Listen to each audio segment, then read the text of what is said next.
Hello everyone, इस खास रणनीतिक ब्रीफिंग में आप सभी का स्वागत है। आज का ये सेशन मार्केटिंग लीडर्स और एग्जीक्यूटिव्स के लिए एक एब्सोल्यूट गेम चेंजर होने वाला है। हम सीधे सर्च एक्विजिशन और ब्रांड विजिबिलिटी के फ्यूचर पर बात करने वाले हैं। अगर कोई ब्रांड आज भी सिर्फ उन पुराने वेबसाइट ट्रैफिक मैट्रिक्स पर अटका हुआ है ना, तो यकीन मानिए ये विश्लेषण उनकी पूरी रणनीति को पलटकर रख देगा। चलिए शुरू करते हैं। तो हमारा आज का रोड मैप काफ़ी क्लियर है।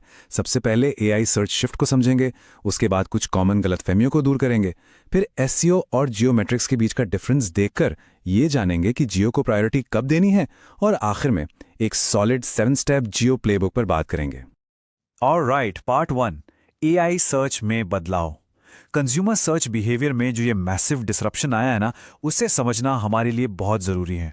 अब जरा इस डेटा पॉइंट पर गौर कीजिए। मई 2025 तक चैट जीपीटी ने लिटरली 50 करोड़, जी हाँ 500 मिलियन मंथली एक्टिव यूजर्स का आंकड़ा पार कर लिया था। ये नंबर छोटा नहीं है, ये इतना बड़ा था कि इसने एक तरह से गूगल को अपना खुद का एआई मोड लाने पर मजबूर कर दिया। सर्च अब वैसा बिल्कुल नहीं रहा जैसा हम पिछले 10 सालों से देखते आ रहे थे। और इस शिफ्ट का रिजल्ट क्या निकला? ग्रोथ डैशबोर्ड्स पर अब एक बड़ा ही डरावना ट्रेंड दिख रहा है, जिसे हम एलिगेटर इफेक्ट कहते हैं। जस्ट इमेजिन कीजिए, एक मगरमच्छ का खुला हुआ मुंह। सर्च इंप्रेशंस तो ऊपर की तरफ जा रहे हैं, लेकिन एक्चुअल वेबसाइट क्लिक्स तेजी से नीचे गिर रहे हैं। यानी ब्रांड विजिबिलिटी का सीधा मतलब अब वेब ट्रैफिक बिल्कुल नहीं रह गया है। इसको थोड़ा और प्रैक्टिकली समझते हैं वर्सेल के डेटा से। सोचिए, अक्टूबर 2024 में उनके चैट जीपीटी से आने वाले साइनअप सिर्फ 1% थे, और अप्रैल 2025 आते आते ये सीधा 10% तक जंप कर गया। ये फिगर्स क्लियरली दिखाते हैं कि एआई प्लेटफॉर्म्स कितनी तेजी से एक्चुअल यूजर एक्विजिशन पर कब्जा कर रहे हैं। मूविंग ऑन टू पार्ट 2, जियो के बारे में आम गलतफहमियों को दूर करना। इस नए सर्च पैराडाइम को लेकर बोर्डरूम्स में जो थोड़ा बहुत स्केप्टिसिज्म है, चलिए उसे हमेशा के लिए क्लियर करते हैं। एक सबसे बड़ी गलतफहमी यह है कि एआई सर्च अभी एक बहुत छोटा सा नीश है, राइट? डेटा इस मिथक को पूरी तरह तोड़ देता है। गूगल के 50% सर्च रिजल्ट्स में अब बिल्कुल टॉप पर एआई ओवरव्यूज आते हैं।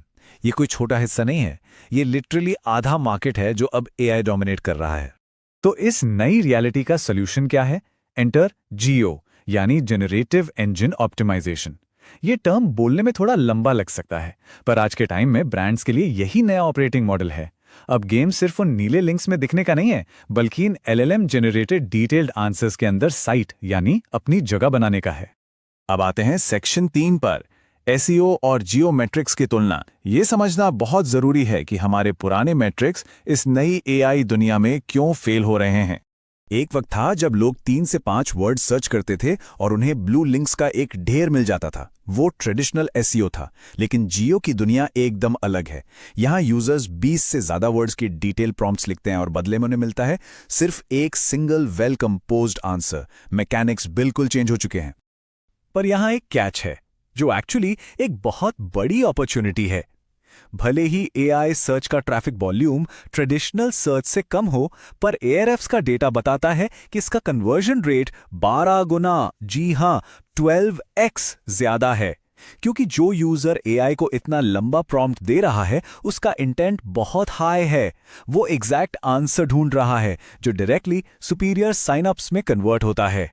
अब अगर किसी को लगता है कि पुरानी एसईओ ट्रिक्स यहां चल जाएंगी, तो एसईओ एक्सपर्ट केविन इंडिक का ये ऑब्जर्वेशन देखना चाहिए। उन्होंने क्लियर किया है कि ट्रेडिशनल फैक्टर्स जैसे बैकलिंक्स या कीवर्ड्स टफ करना एलएलएम साइटेशंस जीतने में कुछ खास मदद नहीं करते। बेसिकली उस पुरानी प्लेबुक को अब हमें गुड बाय कहना ही होगा। तो फिर काम क्या करता है? AI models traditional keyword mapping के बजाय कंटेंट की डेप्थ, कॉम्प्रिहेंसिवनेस और रीडेबिलिटी को प्रायोरिटी देते हैं। वो सिर्फ कीवर्ड से भरा कंटेंट नहीं चाहते, उन्हें चाहिए एक अथॉरिटी, एक ऐसी आवाज जो उस टॉपिक पर सबसे इन डेप्थ और क्लियर इंफॉर्मेशन दे। Right, let's jump to section 4, GEO को कब प्राथमिकता दें? मार्केटिंग टीमों को आखिर कब अपने रिसोर्सेज इस तरफ शिफ्ट करने चाहिए? इसके कुछ क्लियर ट्रिगर्स हैं। अगर 10% से ज्यादा कस्टमर्स एआई से सर्च कर रहे हैं, या 5% यूजर्स पहले से ही आपके ब्रांड को एआई के थ्रू ढूंढ रहे हैं, या फिर आपने हमारे बारे में कैसे सुना वाले सर्वे में बार बार एआई का नाम आ रहा है, अगर इनमें से एक भी ट्रिगर हिट हो रहा है ना, तो समझ लीजिए कि एक्विजिशन स्ट्रैटेजी को तुरंत पिवट करने का वक्त आ गया है। फाइनली सेक्शन 5, 7 कदमों का जियो प्लेबुक। अब हम इस विश्लेषण के सबसे एक्शनेबल फेज में एंटर कर रहे हैं, जहां हम देखेंगे कि इसे जमीनी स्तर पर कैसे लागू किया जाए। फेज 1 में फाउंडेशंस फिक्स करनी होती हैं। वेबसाइट स्पीड और टैग्स को ठीक करने के अलावा ब्रांड पोजीशनिंग एकदम क्रिस्प होनी चाहिए। अगर आपकी मैसेजिंग अलग अलग प्लेटफॉर्म्स पर अलग है तो एआई बॉट्स कंफ्यूज हो जाएंगे। बायर्स की नीड्स को प्रिडिक्ट कीजिए और उनके टॉप क्वेश्चंस के डायरेक्ट क्लियर आंसर्स प्रोवाइड कीजिए। फेज 2 में आते हैं कंटेंट रिफ्रेश पर। पुराने ब्लॉग पोस्ट को सिर्फ अपडेट नहीं करना है, उन्हें डेप्थ देनी है। डिटेल्ड कंपैरिजंस और रियल स्टैटिस्टिक्स पब्लिश कीजिए।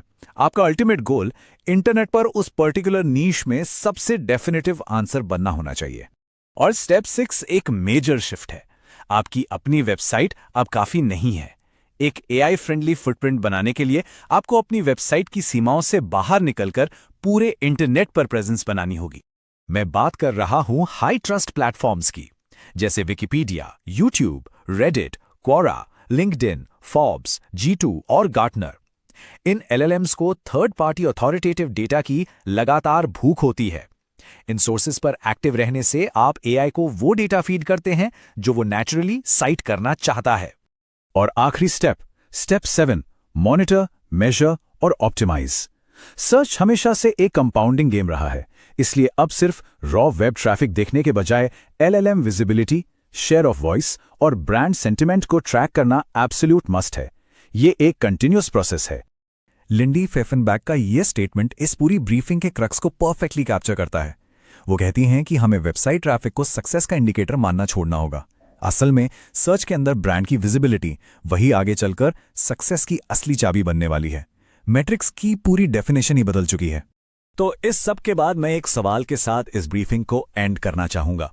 क्या आज की मार्केटिंग टीम्स इन नए एआई साइटेशंस को जीतने के लिए पूरी तरह तैयार हैं, या वो अभी भी उन ऑब्सोलीट पुराने क्लिक्स के पीछे भाग रही हैं? Think about it. इस स्ट्रैटेजिक विश्लेषण का हिस्सा बनने के लिए आप सभी का शुक्रिया। Keep growing and I will see you next time. Hello. Video को अंत तक देखने के लिए आपका हार्दिक धन्यवाद। यदि आपको यह वीडियो पसंद आया हो तो कृपया इसे लाइक करें और चैनल को सब्सक्राइब करना न भूलें।